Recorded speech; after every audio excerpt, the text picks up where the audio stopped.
네, 정치권 소식 이어서 듣겠습니다. 오늘도 진성준 전 의원 그리고 정태근 전 의원과 함께 정치권 얘기 들어보겠습니다. 안녕하십니까? 네, 안녕하세요. 안녕하세요.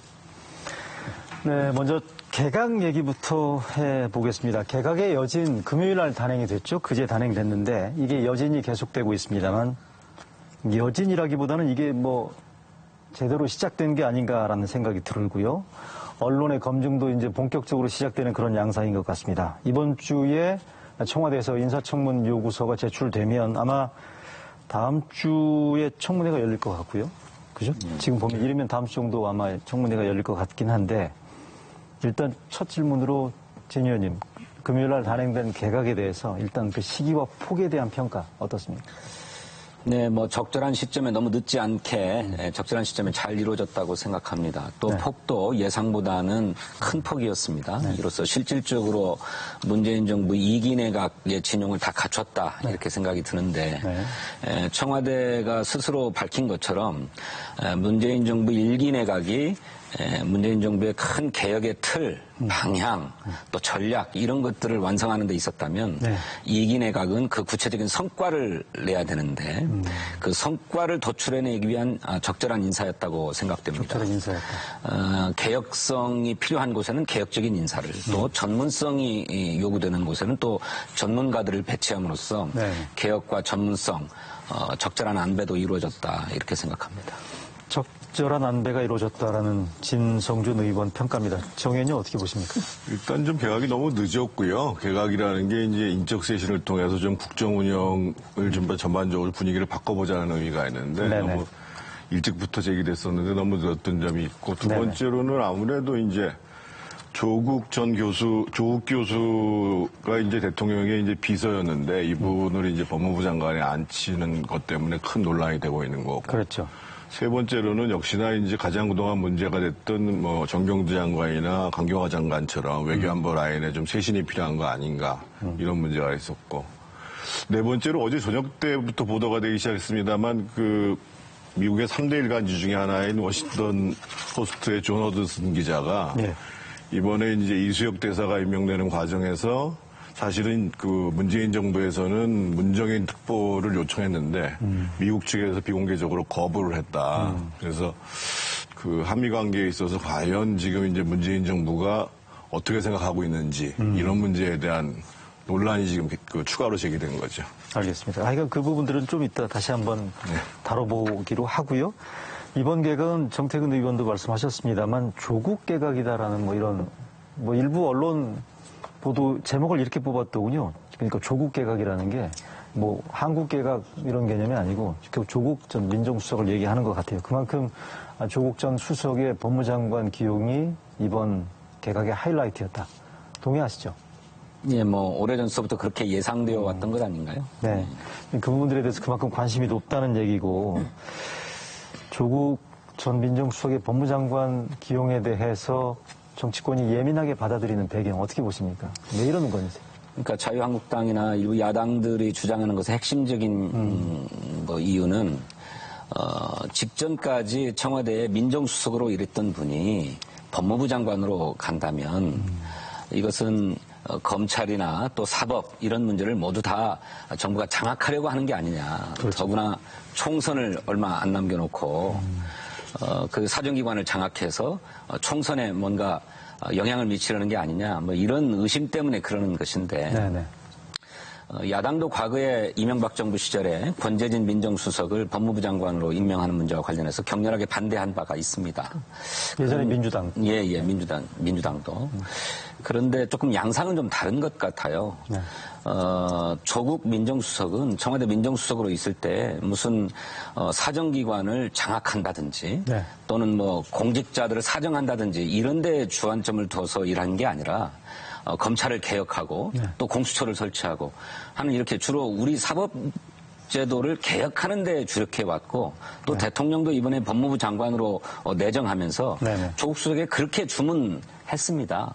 그러니까 과거 정권처럼 사정기관을 장악해서 어떤 뭐 국정의 장악력을 유지하려고 하는 이런 의도가 아니라 오히려 검찰을 개혁하고 사법제도를 개혁하기 위해서 이를테면 개혁 작가인 조국 교수를 법무부 장관으로 투입하는 것이기 때문에 네네. 무슨 그런 장악 의도 이런 것들을 의심하지 않아도 된다고 생각합니다. 장악이라는 게 결국 검찰 장악, 법무부 네. 뭐 이런 개념이라고 이해를 해도 될 것 같은데 진성준 의원 방금 언급하신 대로 권재진 전 민정수석의 법무장관 기용에 이어서 지금 두 번째란 말이죠. 네. 야권이 반발하고 있는 배경이라는 게 결국 같은 맥락이죠. 그거는 뭐 민주당 스스로가 아주 이유를 분명히 얘기했지요. 지금 이제 비서실장으로 계시는 이제 노영민 실장이 원내수석 부대표 할 때 대통령의 비서를 법무부 장관으로 임명하는 것은 군사 정권도 안 하던 일이다. 이렇게 얘기를 했고, 그 당시에 민주당의 공식 논평이 대통령의 비서인 민정수석을 공정한 법 집행을 담당해야 될 법무부 장관에 앉히는 것은 가장 위험한 인사고 최악의 회전문 인사다. 이렇게 얘기를 했죠. 그래서 그 당시에는 사실은 야권뿐만 아니라요. 저도 이제 그 당시에 이제 한나라당 의원이었는데 한나라당 쇄신파들이 엄청나게 반대를 했죠. 그래서 사실은 좀 임명도 늦어지기도 했고. 그러니까 권재진 수석의 법무장관 임명을 한나라당 의원들이 제가 이제 그때 엄청나게 반대를 했죠. 그래서 저도 기억납니다. 임명도 상당히 늦어졌고요. 그래서 저는 사실은 뭐 기본적으로 청와대도 민주당도 명분이 없는 일이다 이런 말씀을 드리는데, 그럼 두 번째로 효과 면에서 보면 과연 그러면 의회가 저렇게 반대하는 사람을 법무부 장관에 앉혀가지고 얘기하던 사법개혁을 할 수 있겠느냐. 저는 더 어려워졌다고 보거든요. 지금 이제 패스트트랙이 올라갔는데 이미 지금 예를 들면 평화당 같은 경우에 지금 뭐 분당 일보 직전입니다만 유성엽 의원이 이제 원내대표 시절에 패스트트랙 반대한다고 얘기를 하잖아요. 마찬가지로 이제 바른미래당에서도 지금 반대한단 말이에요. 근데 저렇게 의회로부터 저항을 받는 사람을 임명해가지고 지금 정의당하고 민주당하고 일부 평화당 표만 가지고는 통과가 될 수가 없어요, 기본적으로. 일단 사개특위 위원장이 또 한국당. 그렇죠. 그래서 과연 효과면에서도 저게 바람직한 인사인가라는 거에 대해서 상당히 회의적이죠. 알겠습니다. 하여간 이 조국 법무장관 기용을 놓고 정치권 반응이 지금 대단히 뜨거운 상태인데요. 일단 관련돼서 조국 법무장관 후보자의 소감 그리고 나경원 한국당 원내대표 발언 함께 보시죠. 인사청문회를 거치고 문재인 정부의 법무부 장관으로 임명이 된다면 소해 맹산의 정신으로 공정한 법질서 확립, 검찰개혁, 법무부 혁신 등의 소명을 완수하겠습니다. 국민의 단합을 이야기하면서 야당과 전쟁을 선포하는 그런 제각이 아닌가 이렇게 생각을 합니다. 자, 참고로 조국 법무장관 후보자 발언 가운데 서해 맹산 다시 한번 설명드리자면 바다에 맹세하고 산에 다짐한다. 그러니까 조국 법무장관에 임하는 각오라고 볼 수 있겠습니다만 진 의원님 어떻습니까? 법무장관 검증 잣대를 무사히 통과할 걸로 보시는지. 저는 뭐 검증은 별 문제가 없다고 생각합니다. 그러니까 야당의 주장도 이를테면 아까 얘기했던 대로 검찰을 장악하려고 할 것 같으면 검사 출신 인사를 법무부 장관에 내정하지 뭐 법학 교수로 평생을 살아왔던 분을 내정하겠습니까? 그러니까 그것은 아니고 이제 그렇다면 이제 과연 정부의 의도대로 조국 법무부 장관이 뭐 공수처법이라든지 검찰 개혁 법안들을 잘 처리할 수 있겠는가 하는 문제와 관련해서는 이것이 무슨 조국 수석이기 때문에 안 된다는 게 아니라 야당들이 제기하는 그 법안들의 문제가 있잖아요. 이 문제들을 합리적으로 조율하고 조정해내는 일이 굉장히 중요한데 그간에도 조국 수석이 민정수석으로 있으면서 정부 내에 그런 이견들, 검찰과 경찰 사이의 문제, 또 검찰과 법원 사이의 문제, 이런 문제들을 조율해 가면서 이를테면 사법개혁안을, 검찰개혁안을 만든 만큼 국회 논의 과정에서도 이런 합리적 핵심을 유지하면서도 야당들의 지적과 비판들을 수용할 수 있다면 그런 조율 역할이 굉장히 중요할 것 같습니다. 그런 점에서 정부가 기대하는 바라고 생각하고요. 근데 이제 야당은 우리 조국 법무부 장관 후보자에 대해서 감정이 많이 상한 것 같아요. 그래서 감정적으로 지금 반대하고 있는 게 아닌가 이런 생각이 들어서 좀 인사청문회 과정은 순탄치 않을 거다 이렇게 생각이 듭니다. 진 의원님 말씀 인사검증 부분들에 대해서는 큰 문제가 없을 것 같은데 조국 수석이 가지고 있었던 전 수석이 가지고 있었던 정책 부분들에 대한 이견 뭐 이런 부분들도 있는 것 같고 저는 개인적으로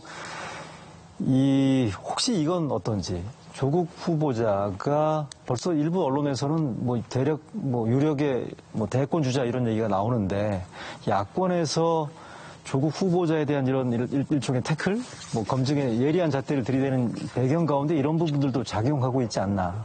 정 의원님 어떻습니까? 야권이 그렇게 생각하는지 모르겠습니다만 저는 사실은 대권 반열에 가기 어려운 분이라고 개인적으로 판단을 하고 있고요. 네.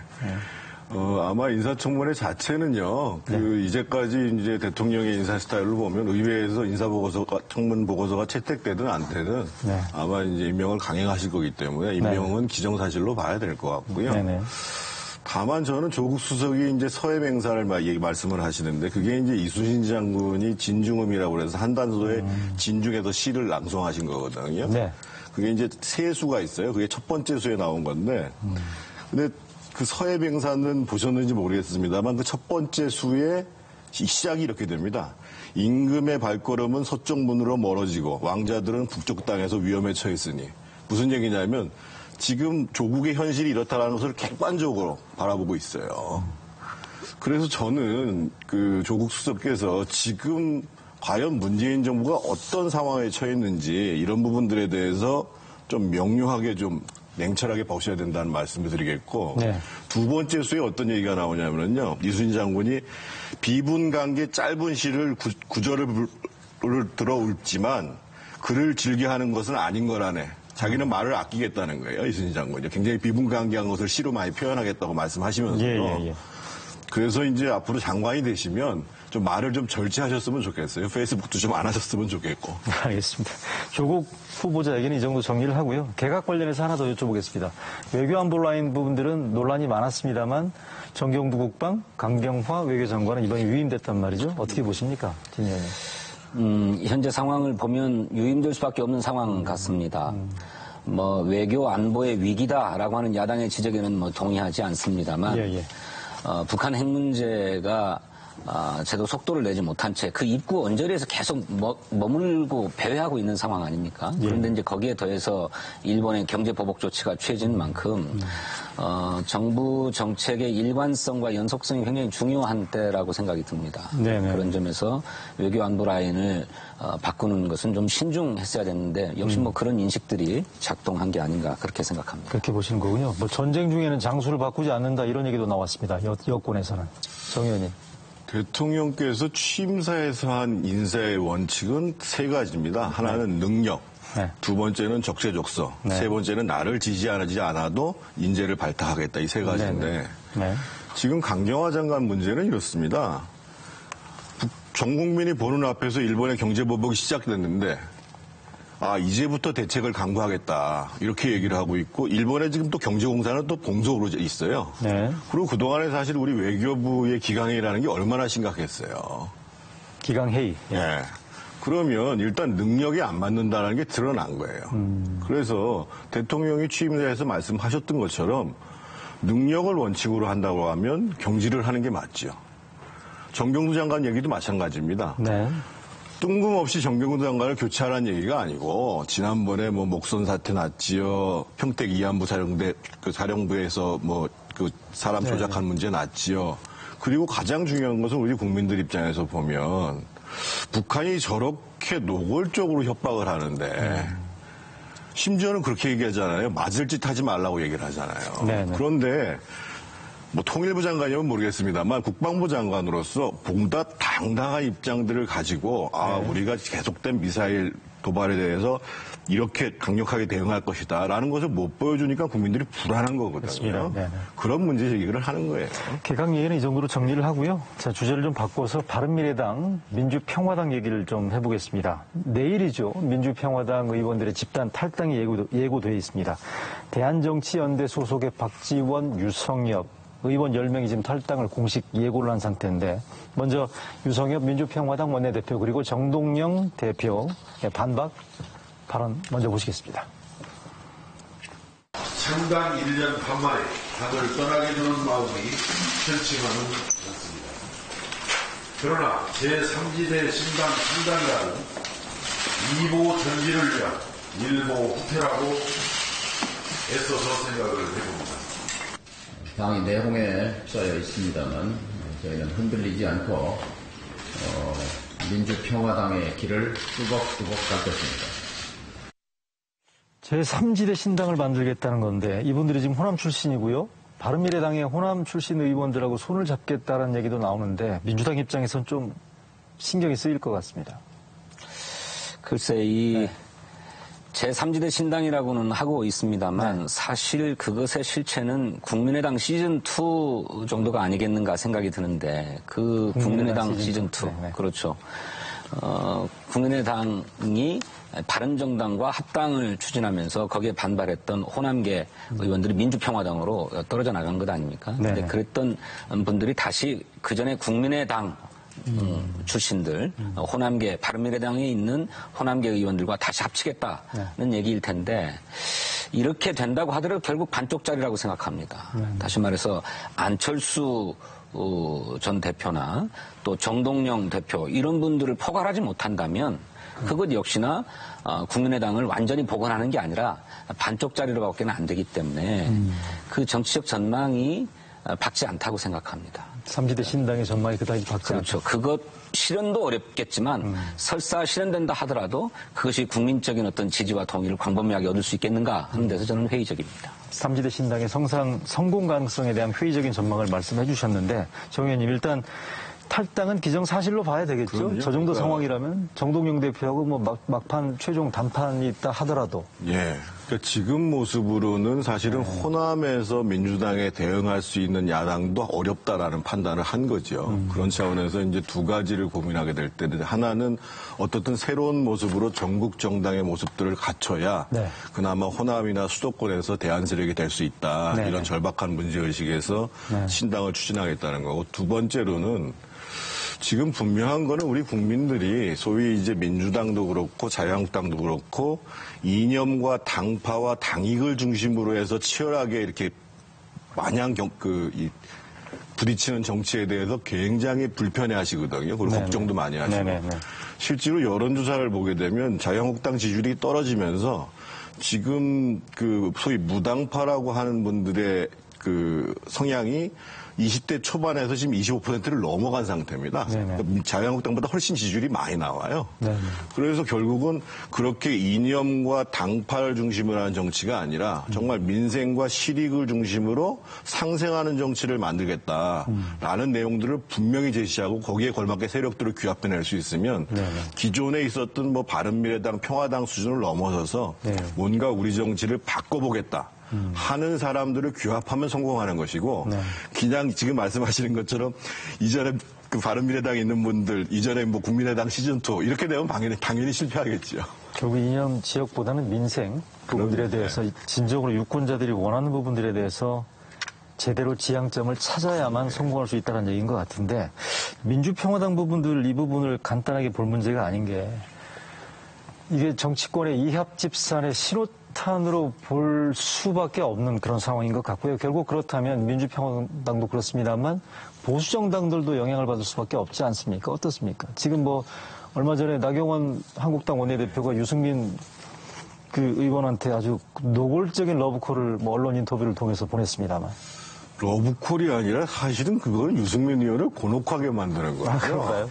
저는 사실은 정치는 그런 방식으로 하면 안 된다고 보여집니다.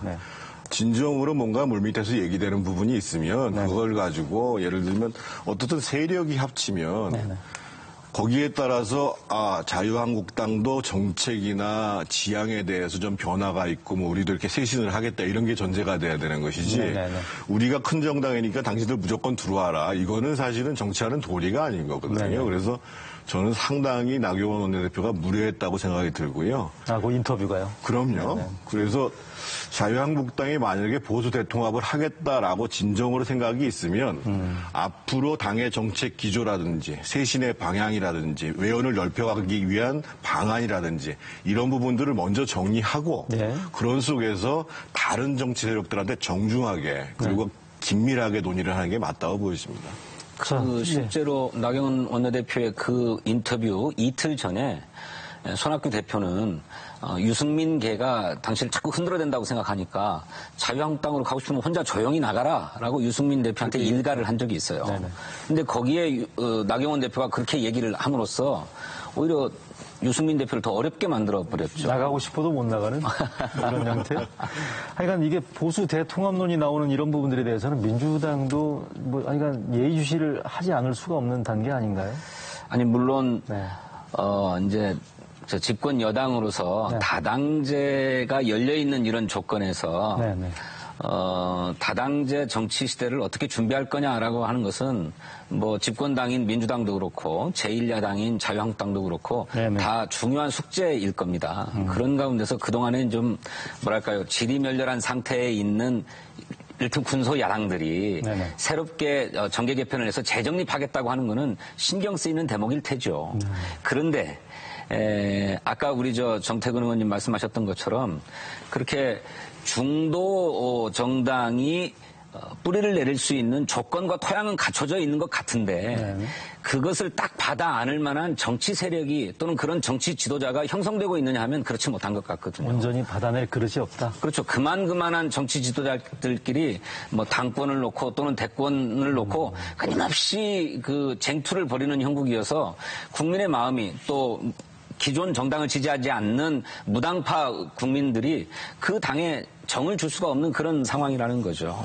그런 점에서 파결이 그치 않을 거다. 그리고 또 설사 저런 움직임들이 있다 하더라도 찻잔 속의 태풍으로 그칠 가능성이 매우 크다. 이렇게 생각합니다. 알겠습니다. 찻잔 속의 태풍에 그칠 가능성이 크다. 네, 말씀드리신 대로 뭐 이합 집산이랄지 두 분 언급에도 나왔습니다만 정계 개편 이런 등등의 얘기가 나오는 거 보니까 뭐 내년 총선이 이제 멀지 않았구나. 벌써 선거철이 다 됐구나 하는 그런 생각이 새삼드는 일요일 아침입니다. 두 분 말씀 잘 들었습니다. 네, 내일부터 시작되는 한 주는요. 한일 관계가 확전이냐 또 진정되느냐의 중대 고비가 될 것 같습니다. 문재인 대통령의 광복절 경축사에 어떤 메시지가 담기게 될지 그리고 아베 총리의 야스쿠니 신사 참배 여부 등에 지금 비상한 관심이 쏠리고 있습니다. 유료진단 라이브 마치겠습니다. 시청해주신 여러분 고맙습니다.